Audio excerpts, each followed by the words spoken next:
नारायण मूर्ति को आप सभी जानते हैं। इन्फोसिस नाम की कंपनी के कर्ता धर्ता वही हैं। सालों से उन्होंने बहुत देश के लिए काम किया और देश के लिए योगदान दिया है।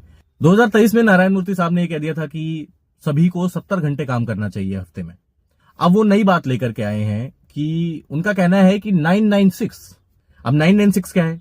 996 असल में चाइनीज कंपनी जो है, टेक कंपनीज, उनके द्वारा अपनाया जाने वाला एक मॉडल है कि आप सुबह 9 बजे से काम करना शुरू करेंगे, रात के 9 बजे तक करेंगे और हफ्ते के 6 दिन करेंगे। अब नारायण मूर्ति साहब का यह कहना है कि इसी तरीके से काम हिंदुस्तान में भी होना चाहिए। वैसे तो हमारे देश में एक तरीके की जनभावना इस तरीके की है कि अगर बड़ा आदमी बोल रहा है तो सही बोल रहा होगा, लेकिन इस तरीके की बात करना मेरे हिसाब से असल में एक घटिया और खतरनाक किस्म की सोच को जन्म देता है कि आपका वर्क लाइफ बैलेंस कुछ रहेगा ही नहीं। अगर आप सुबह 9 बजे से काम करना शुरू करेंगे, रात के 9 बजे तक करेंगे, 6 दिन करेंगे, तो आप अपने परिवार के लिए समय कब निकालेंगे? आखिर आप उन कामों को कब करेंगे जो आपको पसंद है? क्या पूरी तरीके से कंपनी को जीवन दे देना या अपने काम को जीवन दे देना ठीक है? डिबेट का मुद्दा यही है। क्या पूरी तरीके से फोकस हो करके चाइनीज तरीकों को अपनाने की ये जो होड़ एक शुरू करने की बात कर रहे हैं नारायण मूर्ति, क्या ये ठीक है?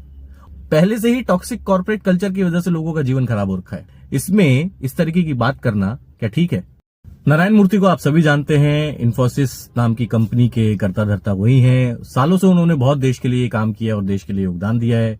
2023 में नारायण मूर्ति साहब ने यह कह दिया था कि सभी को 70 घंटे काम करना चाहिए हफ्ते में। अब वो नई बात लेकर के आए हैं कि उनका कहना है कि 996। अब 996 क्या है?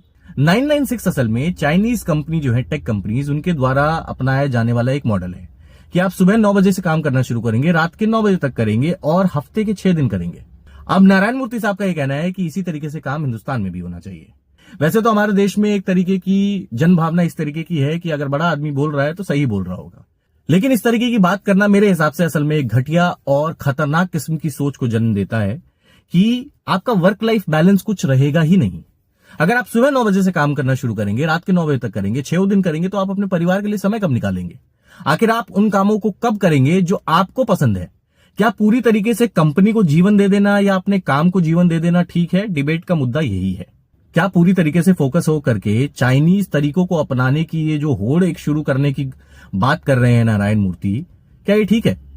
पहले से ही टॉक्सिक कॉर्पोरेट कल्चर की वजह से लोगों का जीवन खराब हो रखा है, इसमें इस तरीके की बात करना क्या ठीक है?